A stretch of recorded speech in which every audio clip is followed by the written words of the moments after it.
आए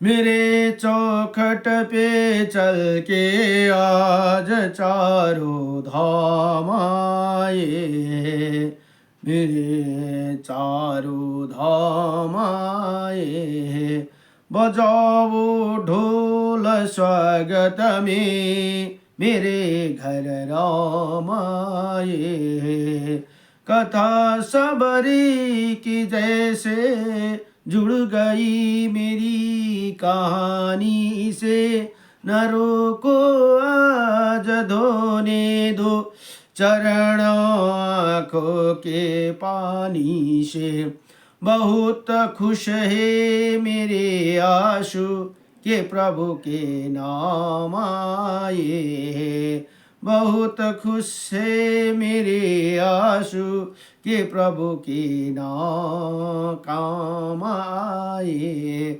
बजाओ ढोल स्वागत में मेरे घर राम आए बजाओ ढोल स्वागत में मेरे घर राम आए तुमको पाके क्या पाया है सृष्टि के कण कण से पूछो तुमको खोने क्या दुख है कौशल्या के मन से पूछो तुमको पाके क्या पाया है सृष्टि के कण कण से पूछो तुमको खोने क्या दुख क्या है कौशल्या के मन से पूछो द्वार पे ये अभागे आज इनके भाग जागे बड़े लंबी इंतजार हुई रघुबर तुम्हारी तब आई सवारी संदेश आज खुशियों के हमारे नाम आए संदेश आज खुशियों के हमारे नाम आए बजाओ ढोल स्वागत में मेरे घर राम आए दर्शन पाके अवतारी धनी हुए नयन पुजारे जीवन नैया तुमने तारे मंगल भवन अमंगलहारी मंगल भवन अमंगलहारी दर्शन पाके अवतारी धनी हुए नयन पुजारी जीवन नैया तुमने तारी मंगल भवन अमंगलहारी मंगल भवन अमंगलहारी निर्धन का तुम धन हो राघव तुम ही हो रामायण हो राघव निर्धन का तुम धन हो राघव तुम ही रामायण हो राघव शव सुख दुख सब दुख हरण अवध बिहारी मंगल भवन अमंगलहारी मंगल भवन अमंगलहारी मंगल भवन अमंगलहारी चरण की धूली ले लो मैं मेरे भगवान आए बजाओ ढोल स्वागत में मेरे घर राम आए मेरे चौखट पे चल के आज चारों धाम आए कथा सबरी की जैसे जुड़ गई मेरी कहानी से नरों को आज धोने दो चरण आँख के पानी से बहुत खुश है मेरे आंसू के प्रभु के काम आए बड़े खुश है बहुत खुश है मेरे आंसू के प्रभु के काम आए बजाओ ढोल स्वागत में मेरे घर राम आए जय जय श्री रामचंद्र भगवान की जय हरि ओम र आव फेरि श्री ब्रह्मांड महापुराण को मध्य भाग में तृतीय उपदघात पाद को भार्गव चरित्र में अध्याय 40 अब कान्तिप्रिय अर्जुन का वध भनेर यहाँ युद्धमा अब कान्तिप्रिय अर्जुनको वधको प्रसङ्ग चल्दैछन्। अब वशिष्ठजी भन्नुहुन्छ, वशिष्ठजी ने कहा, हे सूतजी, द्वारा ऋषियों को सुनाए जा रहे कथा प्रसंग में राजा सागर को भार्गव चरित्र बताने के क्रम में मुनि वशिष्ठ ने महाराज सागर से कहा कि हे राजन, राजेंद्र की शिरोमणि सुचंद्र जी का जब भूमि कर गिर गए, तब उनका पुत्र पुष्कर राक्ष राम से युद्ध करने आ गया भनेर यहाँ भन्नुहुन्छ। पुष्कर राक्षस राम से युद्ध करने आ गया। सब प्रकार के शस्त्रों का ज्ञाता महापराक्रमी वो रथ पर सवार हो रण में अत्यंत उग्र यमराज के समान परशुराम को देखकर परशुराम पर सब ओर से बाणों की वर्षा करने लगा। थोड़ी देर के लिए परशुराम भी बाणों से पूरी तरह ढका दिए गए भनेर यहाँ बताउनुहुन्छ। उसके बाद हे महाराज,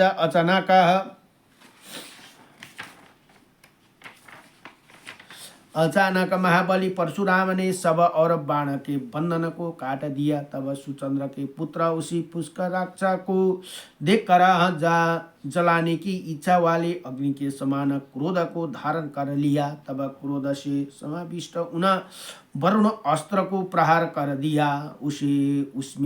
उससे भैरव नाद करने वाले गजरते हुए मेघ उत्पन्न हो गए। तब वही राजन वो जलाधारों से बरसने लगे और पृथ्वी को जलावित कर दिया। तब महापराक्रमी पुष्कर राजा ने वायव्य अस्त्र का प्रहार किया।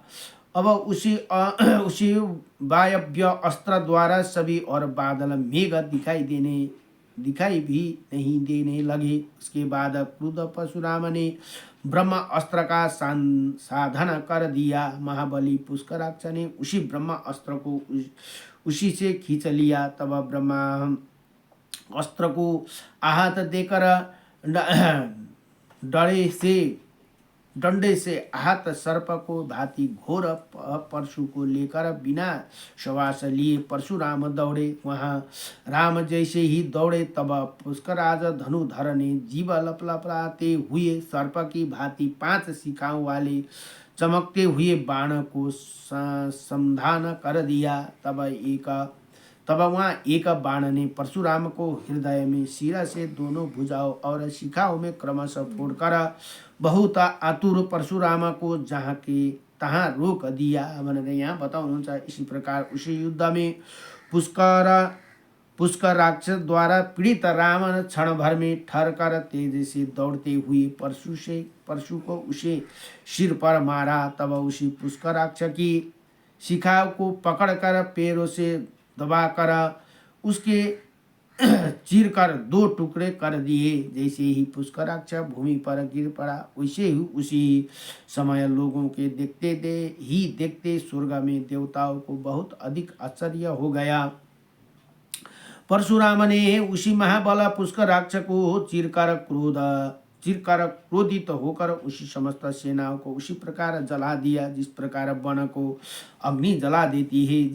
जिधर मन और वायु के समान पराक्रम वाले भार्गवेंद्रिय परशुराम परशु लेकर प्रहार करते हुए दौड़ते थे, उधर घोड़े रथा हाथी मनुष्य कटे हुए शरीर वाले होकर गिर जाते थे भनेर यहाँ बताउनुहुन्छ। अब अति बल वाले परशुराम द्वारा युद्ध में फरसे से मारे गए लोग हाथ मात करते हुए भस्म हो रहे थे और चूर हो रहे थे। और अतः मूर्ता मात्र में ही भार्गव ने पुष्कराक्ष की समस्त सेनाओं की तथा अनेकों क्षत्रियों का समूह का मारने वाले को तथा बहुत अधिक आतुर 9 अक्षुणी सेना को मार डाला भनेर यहाँ बताउनु भयो। अब पुष्कराक्ष के भूमि पर गिरने पर महापराक्रमी कांतिप्रिय अर्जुन सोने के रथ पर सवार होकर स्वयं आ गया। अनेकों प्रकार के अस्त्रों से युक्त अनेकों प्रकार के रत्नों से ढके हुए 4000 हाथ हाथ प्रमाण वाले सैकड़ों घोड़ा सज्जित राजा, 1000 भुजाओं की युक्त अनेकों प्रकार से आयुध धारण करने वाले राजा कांतिप्रिय द्वारा स्वर्ग लोक में सुशोभित होने लगा, जैसे कि कोई पुण्यशील पुरुष देहांत के बाद स्वर्ग में आते हैं भनेर यहाँ बताउनुहुन्छ। उसी राजा कांतिप्रिय के महापराक्रमी को युद्ध विशारद 100 पुत्र थे। वो सब पिता की आज्ञा से अपनी अपनी सेना को लेकर संग्राम में स्थित हो गए। बलवान कांतिप्रिय ने युद्ध क्षेत्र में राम को देखकर यमराजा के समान प्रख्यात युद्ध करना प्रारंभ कर दिया। सब शास्त्रों को धारण करने वाली अपने दाया हाथ पर 500 और तथा बायां तरफ 500 धनुष को समर के परशुराम को जीतने के लिए कांतिप्रिय ने ग्रहण किया।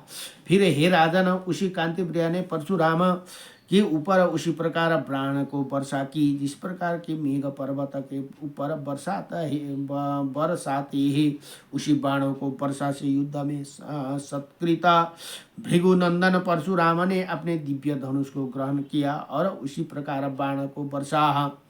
तब वो दोनों रण संदीप्त युद्धा भार्गव और हेया ने अतुल्य तमूल रोमांच पैदा करने वाली युद्ध किया। राजा कांतिप्रिय ने युद्ध में परशुराम को वध के लिए ब्रह्म अस्त्र का साधन कर दिया। राम ने भी जल का स्पर्श करके ही ब्रह्म अस्त्र का साधन कर दिया। उसके बाद आकाश में सदा अपने अपने चमके चिपके हुए 2 अस्त्र दिखाई दे रहे थे भनेर यहाँ बताउनुहुन्छ। वो जलते हुए सूर्य के समान तेज में लगातार आकाश में बढ़ रहे थे। पाताल सहित तीनों लोक में महान आश्चर्य को देखकर जलते हुए दोनों अस्त्रों ने परशुराम के ऊपर संयम को मान लिया। तब परशुराम ने संसार को पूर्ण विनाश देखकर जगन निवास भगवान शंकर को स्मरण किया भनेर यहाँ भन्नुहुन्छ। परशुराम ने कहा, आज मुझे इसी संसार की रक्षा करनी चाहिए, अतः हे परम अंश की धारण करने वाला, आप द्वारा इसी ब्रह्म अस्त्र को स्वयं निवारणीय है। इसी प्रकार उग्र तेज वाले प्रभु परशुराम ने दोनों नेत्र को उन दोनों अस्त्रों को पी लिया भनेर यहाँ भन्नुहुन्छ। और संसार को बचाने के लिए महात्मा राम ध्यान लगाकर स्थित हो गए। तब उनके उस ध्यान के प्रभाव से उन्हें ब्रह्म अस्त्र का प्रभाव विहीन हो गई भनेर यहाँ बताउनु भयो। इसके बाद अचानक उसी क्षण ब्रह्म अस्त्र भूमि पर गिर पड़ा और संसार में स्वास्थ्य की प्राप्ति की जमदग्नि सुत भनेको जुन जमदग्नि ऋषिका पुत्र हुनुहुन्छ परशुराम महानो अतः उत्पन्न करने वाले को पालन करने की और संहार करने की सामर्थ्य थे। फिर भी उन्होंने इसी संसार में अपने प्रभाव को छिपाने के लिए लोक विधि के स्वीकार किया भनेर यहाँ बताउनुहुन्छ। अब अतः धनुष को धारण करने वाले सबसे बड़े सुरवीर सज्जनों को अग्रिम स्वभाव प्रभावशाली स्वभाव की तथ्य की बात बोलने वाले ही समस्त प्रकार की कलाओं में कृत्य प्रयत्न विद्याओं के शास्त्रों में विद्वान पुरुष विधि को जानने वाला। इसी प्रकार वो मनुष्य लोगों के अपने स्वभाव को फैलता हुआ नित्य सबको स्वास्थ्य करने वाले क्षत्रियों को संहार करने वाला उन परशुराम ने समस्त लोगों को जीत लिया था। इसी प्रकार प्रसिद्ध प्रभाव वाले उन दोनों ब्रह्म अस्त्रों को प्रशांत करने के परशुराम युद्ध क्षेत्र में ही वंश के कांतिप्रिय अर्जुन को मारने के लिए पुनः प्रवृत्त हुए। तुनीर से बाण को निकालकर उन्हीं पंखों को धनुष में प्रत्यक्ष पर रखा कर राजा को दोनों कानों का लक्ष्य बनाकर चूड़ामणि को हरण करने की इच्छा से बाणों को चलाया। वो राजा जिसने की समस्त संसार को जीत लिया था, वही अब कटे हुए कान वाले होकर इसी संसार में राम के द्वारा नष्ट हुए पराक्रम वाले तथा तिरस्कृत आत्मा वाले बन गए। क्षण भर में ही वो धराधीश अंग भंग शरीर होकर गतानुभाव हो गए। अतः उनका बहुत दीनहीन शरीर ऐसे लग रहा था कि मानो किसी ने चित्र में किसी बहुत दीन व्यक्ति का चित्र बना दिया हो। उसके बाद वो राजा जो अपने पराक्रम वैभव एवं समस्त लोगों को सबसे अधिकता से युक्त था, अर्थात संसार में उसके समान पराक्रमी और विभव वाला अन्य कोई नहीं था भनेर यहाँ बताउनुहुन्छ। वो राजा अब सबसे अधिक हीन हो गया। तब फिर उसी राजा ने सोचा कि मैंने पुलत्स्य कुल पर विजय प्राप्त की, जिसे फिर रावण को भी हराया था, वो आज मैं ही हुआ हूँ। ये विचार को शोक करता हुआ वो फिर युद्ध जीतने की इच्छा करने लगा। तब फिर उसने अपनी आंखों बंद करके अस्त्र कुल प्रदीप भगवान दत्तात्रेय का ध्यान किया, जिनके प्रभाव से तथा जिनका कृपा से प्राप्त पराक्रम से उसी राजा कांतिप्रिय ने समस्त लोकपालों को जीत लिया था। जब इसी राजा के हृदय में महानुभाव दत्तात्रेय को दर्शन नहीं दिया, तब खिन्न होकर राजा कांतिप्रिय ने बार बार ध्यान लगाया। हे राजन, बार बार ध्यान करते हुए भी दत्तात्रेय उस राजा को मन में दृष्टिगोचर नहीं हुए। अनेकों बार ध्यान से भी राजा के ध्यान पथ में उपस्थित नहीं हुआ, क्योंकि तपस्वी लोग दातामस अर्थात अहंकार को दमन करने वाले पापी और दुष्कर्म करने वाले को कार्य को करने वाली नहीं होती। इसी प्रकार जब अत्रि की पुत्र महात्मा दत्तात्रेय को राजा कांतिप्रिय अपने ध्यान पथ में नहीं दिखा, तब अन्य अत्यंत दुखी से छटपटाता हुआ राजा शोक और मोह से युक्त हो गया। तब उसी शोकामग्न राजा ने चित्ता में समस्त दिशाओं को देखने वाले महात्मा परशुराम से कहा कि हे राजन, तुम शोक भाव को मत जाओ, क्योंकि महानुभाव कभी शोक नहीं करते हैं। तुम्हें तो जो तुम्हारे वर के लिए आदि स्वर्ग में ही हुआ था, वही मैं तुम्हारे नाश करने के लिए यहाँ आया हूँ। इसलिए तुम अपने मन से धैर्य धारण करो। संग्राम के समय दुख की चर्चा नहीं करनी चाहिए। परशुराम ने कहा, हे राजन, सभी मनुष्य अपने किए हुए शुभ तथा अशुभ कर्मों का फल देवकृत विपाक में भोगते हे। अन्य कोई भी मनुष्य राजन इसी शुभ अशुभ कर्म को फल भोगने के लिए विपरीत नहीं होते, अर्थात कोई भी मनुष्य शुभ कर्म का अशुभ फल तथा अशुभ कर्म का शुभ फल प्राप्त नहीं करता है भनेर यहाँ स्पष्ट रूपले बताइदिनु भयो। जबकि तुम्हारे बहुत से जन्मों में संचित सपुण्य थे, तब तक तुम दत्तात्रेय की योग्य पात्र रहे। आज तो तुम यहाँ अर्जित दुष्कर्म को फलों को भोगो। अरे दुर्बुद्धि, तुमने मेरे पिता का अपमान किया है। जिस प्रकार से तुम्हारे कान काटे दिए गए, तथा देखो मैंने तुम्हारा कानों की चूड़ामणि को हरते हुए तुम्हारे यश को भी नष्ट कर दिया। यश पे नष्ट कर दिया। इसी प्रकार कहकर महात्मा परशुराम ने धनुष पर बाण चढ़ाकर प्रत्यंचा खींचकर लाघव के साथ राजा कांतिप्रिय पर बाण को मारा और उसी की मणि कटकर परशुराम के पास पहुंच गया। तब मुनि जमदग्नि सुत परशुराम ने इसी कर्म को देखकर उसी हेय वंश को धारण करने वाले कांतिप्रिय अर्जुन का युद्ध में ब्राह्मण सूत्र परशुराम को मारने के लिए पुनः आयुध लेकर लड़ने के तैयार हो गए। तब उसी शूला शक्ति गदा चक्र खड़ग पटिश तमोरा आदि अनेकों प्रहार के परशुराम को मारने लगा। परंतु उन परशुराम ने फेंके हुए उसके समस्त शूल आदि को अपने शीघ्र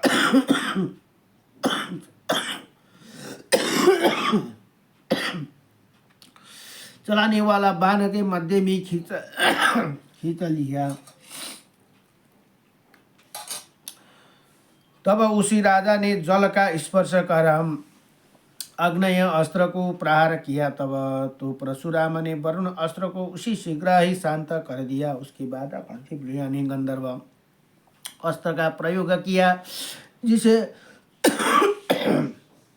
परशुराम ने हत्या को अस्त्र में नष्ट कर दिया। उसके बाद राजा कांतिप्रिया में नागास्त्र का प्रहार किया। तब राजा ने नागास्त्र को परशुराम ने गरुड़ से काट दिया। उसके बाद युद्ध में राजा ने भार्गव के वध के लिए दत्तात्रेय द्वारा दिए गए ब्याह न व्यर्थ होने वाला शूल को मंत्र पूर्वक ग्रहण कर किया। वो शूल देवों और असुरों के द्वारा सैकड़ों सूर्य की अभाव से भी न हटने वाले प्रभाव वाले उसी शूल को कांतिप्रिया ने समग्र बल से राम को लक्ष्य करके फेंका। वो शूल परशुराम के सिर में लगा और उसी के प्रहार से परशुराम बहुत व्यतीत हो गए। अब उसके बाद परशुराम ने मूर्छित हो गए और हरि का स्मरण करते हुए गिर गए। परशुराम के गिरने पर वो देवता भय से व्याकुल होकर ब्रह्मा विष्णु और महेश के पास गए। शंकर ने माँ ज्ञानी ये तो साक्षात मृत्यु को जीतने वाले तथा सर्वसमर्थ उन्हें संजीवनी विद्या से परशुराम को जीवित कर दिया। जब परशुराम ने चेतना प्राप्त कर सामने देवताओं को देखा तब परशुराम ने उन्हें ब्रह्मा आदि को भक्ति पूर्वक प्रणाम किया। परशुराम द्वारा स्तुति की जाने के बाद वो सब देवता शीघ्र ही अंतर ध्यान हो गए। तब उन्हें राम ने जल का स्पर्श कर उसी कवच का जप किया। उसी उठे हुए उसी अच्छी तरह रखे हुए उसी आँखों से जलते हुए के समान शिव द्वारा दिए गए पशुपत अस्त्र का स्मरण करके परशुराम ने प्रहार कर दिया। उसके बाद उसी पशुपत अस्त्र को उन महाबलवान कांतिप्रिय का संहार कर दिया। दत्तात्रेय के भक्त उसी राजा ने विष्णु के सुदर्शन चक्र को चलाया था जो परशुराम के शरीर को जाकर भस्म सात हो गई भनेर यहाँ बताउनुहुन्छ।